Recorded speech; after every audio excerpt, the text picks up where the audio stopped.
ای با خدا من نمیدانم که در طی 20 سال جمهوریت گذشته این فیودال های سیاسی و قومی و نویسنده ها و مدافع های حقوق بشر همچو باری جهانی و احمد مسعود و استاد عطا و اسماعیل خان و فلان و همی ده ها دانه بگیل و همی صدها دانه سازمان های مدافع حقوق زن و بشر در کجا بودند؟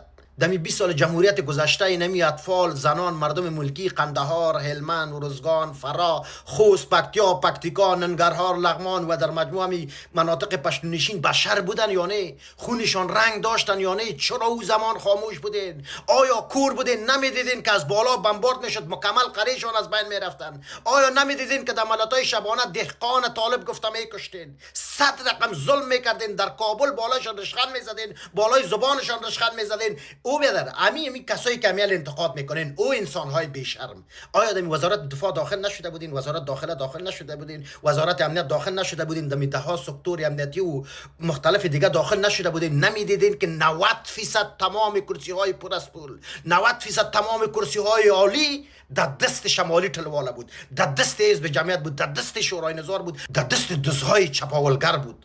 اولش از این پارلمان شروع میکنیم، میواز از اینکه درد مردم هم میگفتن، مشکل مردم هم میگفتن، شب و روز چیخ میزدن که زمان من پارسیز پلیاز خدا به خاطر پایان کردن یک لوحه‌ای که از دری به پشتو تبدیل شده بودن تظاهرات تنظیم کردن، تظاهرات سلیقه‌ای، رنجر پلیس در دادین، پلیس و اردو و امنیت کشتین، سریع حمله کردین، شیشه هایش شکستاندین. ایواز از اینکه غم مردم هم میخوردین، اجدی سمبوله را تجلیل میکردین، بالا یک رئیس جمهور شلیک میکردین، ترافیک زیر تایر میساختین، زن زیر تایر میساختین، دزدی میکردین، چور میکردین، خود کرده را نه درد است نه درمان. امی طالب که حاکم شده از دست خودتان شده، از دست خیانت شما، از دست رذالت شما، از دست دزدی شما، از دست چپاول شما، از دست معامله های سیاسی شما طالب بالای ما فعلا حاکم شده. و یک چیز فراموش نشه ببینو برادر، دمی هر کشور که زندگی میکنی او کشور کلتور و فرهنگ مختص به خودش داره.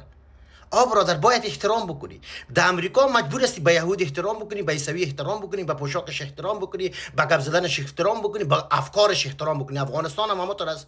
اونمو رقم لنگی و تنبان پوشاکشان است. ما براتون یک چیز میگم، ما خودم 34 ولایت گشتیم. در 34 ولایت زنان 34 ولایت خدا و راستی قسم از در خانه هستند.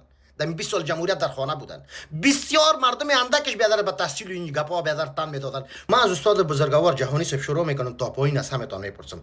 در 20 سال جمهوریت به خاطر ایجاد مکاتب در هلمند و قندهار و ارزگان و پکتیا و خوست چرا صدایتان بلند نکردین؟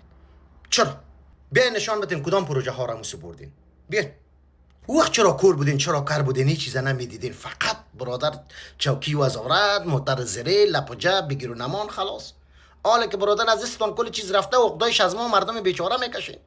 ما خو از دست شما در بدن خاک بسر شدیم رئیس دیگه. شما اگر واقعا انسان بودین متعهد به او خاک می بودین هیچگاه طالب موافق نمیشد. دل مردم از سیاه کردین، همیال 99% مردم از طالب خوشحال است. اونمو کلتوریشون است، فرهنگشون است، سنتشون است. مثل ما و آدمایی که چیزا را خوش نداره گریختیم اومدیم بیادر که دشمنی هم دارو. ولی ما شما در اقلیت هستیم، اون مردم 99% مردم در اکثریت هستن.